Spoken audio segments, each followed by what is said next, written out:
What is true freedom, and where can it be found? The clarion call of our present age is, without doubt, the call for freedom. Perhaps at no time in the past history of mankind so much as at present has the cry for freedom sounded so widely and so urgently. Perhaps never before has it penetrated so deeply into the fabric of human existence.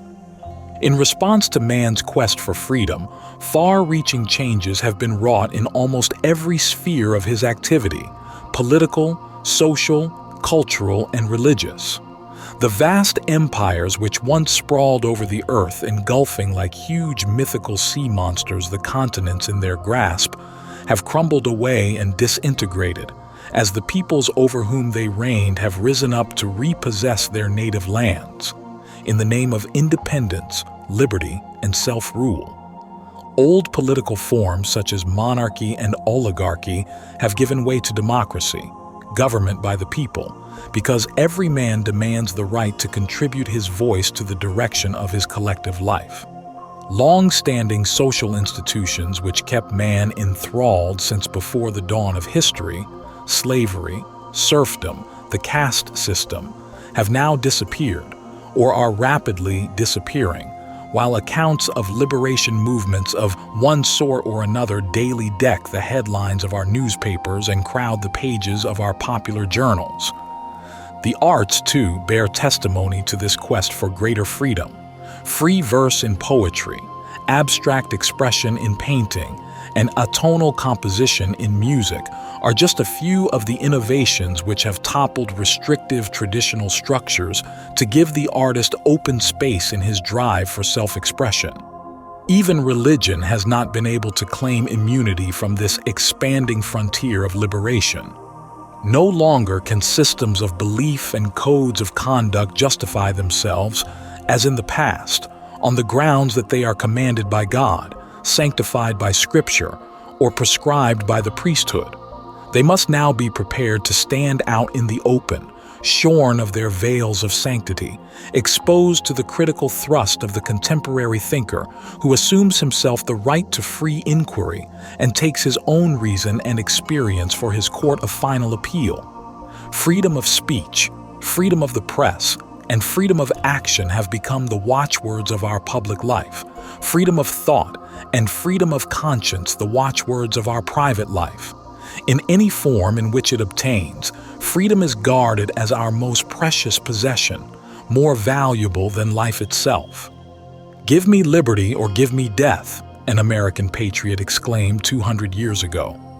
The succeeding centuries have echoed his demand, as though in response to mankind's call for wider frontiers of freedom, the Buddha offers to the world his teaching, the Dhamma, as a pathway to liberation as applicable today as it was when first proclaimed 25 centuries ago.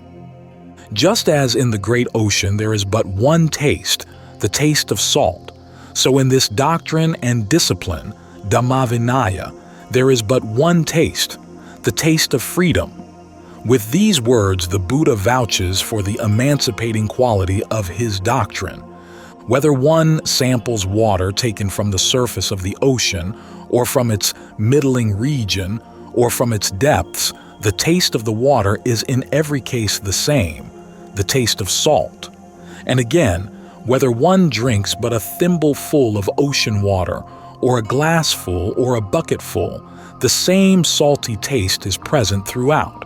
Analogously with the Buddha's teaching, a single flavor, the flavor of freedom, Vimuttirasa, pervades the entire doctrine and discipline, from its beginning to its end, from its gentle surface to its unfathomable depths. Whether one samples the Dhamma at its more elementary level, in the practice of generosity and moral discipline, in acts of devotion and piety, in conduct governed by reverence, courtesy, and loving kindness, or at its intermediate level, in the taintless, supramundane knowledge and deliverance realized by the liberated saint, in every case, the taste is the same, the taste of freedom. If one practices the Dhamma to a limited extent, leading a household life in accordance with righteous principles, then one experiences in return a limited measure of freedom. If one practices the Dhamma to a fuller extent, going forth into the homeless state of monkhood, dwelling in seclusion adorned with the virtues of a recluse, contemplating the rise and fall of all conditioned things, then one experiences a fuller measure of freedom. And if one practices the Dhamma to its consummation, realizing in this present life the goal of final deliverance, then one experiences a freedom that is measureless.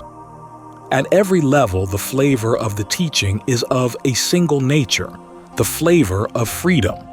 It is only the degree to which this flavor is enjoyed that differs, and the difference in degree is precisely proportional to the extent of one's practice. Practice a little Dhamma, and one reaps a little freedom. Practice abundant Dhamma, and one reaps abundant freedom. The Dhamma brings its own reward of freedom, always with the exactness of scientific law. Since the Dhamma proposes to provide a freedom as complete and perfect as any the modern world might envisage, a fundamental congruence appears to obtain between man's aspiration for expanding horizons of liberty and the possibilities he might realize through the practice of the Buddha's teaching. Nevertheless, despite this concordance of ends, when our contemporaries first encounter the Dhamma, they often find themselves confronted at the outset by one particular feature which, clashing with their familiar modes of thought, strikes them intellectually as a contradiction and emotionally as a stumbling block. This is the fact that while the Dhamma purports to be a pathway to liberation, a teaching pervaded throughout by the taste of freedom, it yet requires from its followers the practice of a regimen that seems the very antithesis of freedom, a regimen built upon discipline, restraint, and self-control. On the one hand, we seek freedom, our contemporaries object, and on the other, we are told that to reach this freedom, our deeds, words, and thoughts must be curbed and controlled. What are we to make of this astonishing thesis the Buddha's teaching appears to advance? That to achieve freedom, freedom must be curtailed. Can freedom as an end really be achieved by means that involve the very denial of freedom? The solution to this seeming paradox lies in the distinction between two kinds of freedom, between freedom as license and freedom as spiritual autonomy. Contemporary man, for the most part, identifies freedom with license. For him, freedom means the license to pursue undisturbed his impulses, passions, and whims. To be free, he believes, he must be at liberty to do whatever he wants, to say whatever he wants, and to think whatever he wants. Every restriction laid upon this license he sees as an encroachment upon his freedom. Hence, a practical regimen calling for restraint of deed, word, and thought, for discipline and self-control, strikes him as a form of bondage. But the freedom spoken of in the Buddha's teaching is not the same as license. The freedom to which the Buddha points is spiritual freedom, an inward autonomy of the mind which follows upon the destruction of the defilements, manifests itself in an emancipation from the mold of impulsive and compulsive patterns of behavior, and culminates in final deliverance from samsara, the round of repeated birth and death. In contrast to license, spiritual freedom cannot be acquired by external means. It can only be attained inwardly through a course of training requiring the renunciation of passion and impulse in the interest of a higher end. The spiritual autonomy that emerges from this struggle is the ultimate triumph over all confinement and self-limitation, but the victory can never be achieved without conforming to the requirements of the contest, requirements that include restraint, control, discipline, and, as the final price, the surrender of self-assertive desire. In order to bring this notion of freedom into clearer focus, let us approach it via its opposite condition, the state of bondage, and begin by considering a case of extreme physical confinement. Suppose there is a man locked away in a prison in a cell with dense stone walls and sturdy steel bars. He is tied to a chair, his wrists bound together by rope behind his back, his feet locked in shackles, his eyes covered by a blindfold and his mouth by a gag. Suppose that one day the rope is unfastened, the shackles loosened, the blindfold and gag removed. Now the man is at liberty to move about the cell, to stretch his limbs, to speak, and to see. But though at first he might imagine that he is free, it would not take him long to realize that true freedom is still as distant as the clear blue sky beyond the stoned and steel bars of his cell. But suppose next that we release the man from prison, set him up as a middle-class householder, and restore to him his full body of rights as a citizen of the state. Now he can enjoy the social and political freedom he lacked as a prisoner. He can vote, work, and travel as he likes, can even hold public office. But there still remains, in the form of his responsibilities, his burden of duties, his limitations of power, pleasure, and prestige, a painful discrepancy between the freedom of mastery for which he might personally yearn and the actuality of the situation which circumstances has doled out to him as his drearisome lot. So let us, as a further step, lift our man up from this middle-class routine and install him to his pleasant surprise upon the throne of a world monarch, a universal emperor exercising sovereignty over all the earth. Let us place him in a magnificent palace, surrounded by 100 wives more beautiful than lotus flowers, possessed of limitless resources of gold, land, and gems, endowed with the most sublime pleasures of the five senses.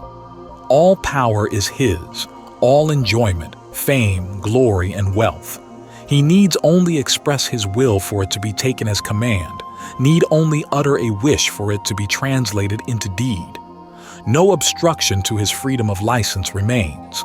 But still the question stands, is he truly free? Let us consider the issue at a deeper level. 3 kinds of feelings have been pointed out by the Buddha: pleasant feeling, painful feeling, and neutral feeling, that is, feeling which is neither pleasant nor painful.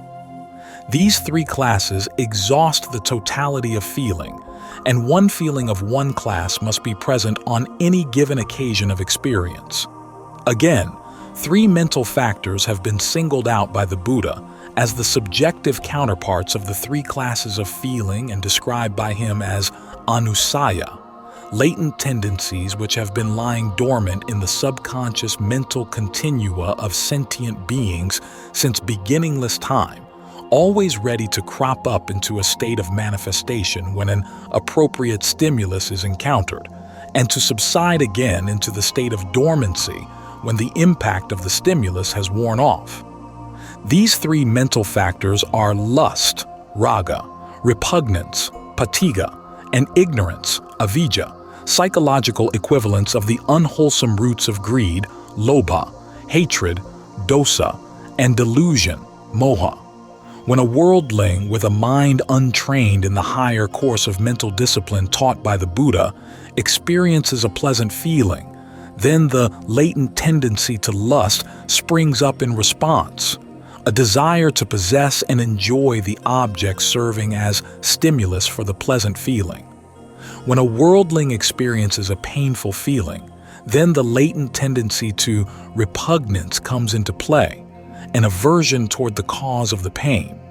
And when a worldling experiences a neutral feeling, then the latent tendency to ignorance, present but recessive on occasions of lust and aversion, rises to prominence, shrouding the worldling's consciousness in a cloak of dull apathy. On whatever occasion the 3 latent tendencies to lust, repugnance, and ignorance are provoked by their corresponding feelings from their dormant condition into a state of activity, if a man does not make an effort to dispel them, does not strive to restrain, remove, and abandon them and bring them to naught, then they will persist in consciousness. If, as they persist in consciousness, he repeatedly yields to them, endorses them, and continues to cling to them, they will gather momentum, come to growth, and like a ball of flame flung upon a haystack, flare up from their initial phase as feeble impulses into powerful obsessions which usurp from a man his capacity for self-control. Then, even if a man be, like our hypothetical subject, an emperor over the earth, he is inwardly no longer his own master, but a servant at the bidding of his own defilements of mind. Under the dominance of lust, he is drawn to the pleasant. Under the dominance of hate, he is repelled by the painful. Under the dominance of delusion, he is confused by the neutral. He is bent up by happiness, bent down by sorrow, elated by gain, honor, and praise, dejected by loss, dishonor, and blame. Even though he perceives that a particular course of action can lead only to his harm, he is powerless to avoid it. Even though he knows that an alternative course of action is clearly to his advantage, he is unable to pursue it. Swept on by the current of unabandoned defilements, he is driven from existence to existence through the ocean of samsara, with its waves of birth and death, its whirlpools of misery and despair. Outwardly, he may be a ruler over all the world, but in the court of consciousness he is still a prisoner. In terms of license, he may be completely free, but in terms of spiritual autonomy, he remains a victim of bondage in its most desperate form, bondage to the workings of a defiled mind. Spiritual freedom, as the opposite of this condition of bondage, must therefore mean freedom from lust, hatred, and delusion. When lust, hatred, and delusion are abandoned in a man, cut off at the root so that they no longer remain even in latent form, then a man finds for himself a seat of autonomy from which he can never be dethroned, a position of mastery from which he can never be shaken. Even though he be a mendicant gathering his alms from house to house, he is still a king. Even though he be locked behind bars of steel, he is inwardly free. He is now sovereign over his own mind and as such over the whole universe, for nothing in the universe can take from him that deliverance of heart which is his inalienable possession. He dwells in the world among the things of the world, yet stands in perfect poise above the world's ebb and flow. If pleasant objects come within range of his perception, he does not yearn for them. If painful objects come into range, he does not recoil from them. He looks upon both with equanimity and notes their rise and fall. Toward the pairs of opposites which keep the world in rotation, he is without concern. The cycle of attraction and repulsion he has broken at its base. A lump of gold and a lump of clay are to his eyes the same. Praise and scorn are to his ears empty sounds. He abides in the freedom he has won through long and disciplined effort. He is free from suffering, for with the defilements uprooted no more can sorrow or grief fall upon his heart. There remains only that perfect bliss unsullied by any trace of craving. He is free from fear, from the chill of anxiety which even kings know in their palaces, protected by bodyguards inside and out. And he is free from disease, from the sickness of the passions vexing and feverish that tie the mind in knots, from the sickness of samsara with its rounds of defilement, action, and result. He passes his days in peace, pervading the world with a mind of boundless compassion, enjoying the bliss of emancipation, or teaching fellow wayfarers the path he himself has followed to the goal, in the calm, certain knowledge that for him the beginningless trail of repeated births and deaths has been brought to a close, that he has reached the pinnacle of holiness and effected the cessation of all future becoming. In its fullness, the freedom to which the Buddha points as the goal of his teaching can only be enjoyed by him who has made the realization of the goal a matter of his own living experience. But just as salt lends its taste to whatever food it is used to season, so does the taste of freedom pervade the entire range of the doctrine and discipline proclaimed by the Buddha, its beginning, its middle, and its end. Whatever our degree of progress may be in the practice of the Dhamma, To that extent may the taste of freedom be enjoyed. It must always be borne in mind, however, that true freedom, the inward autonomy of the mind, does not descend as a gift of grace. It can only be won by the practice of the path to freedom, the noble eightfold path.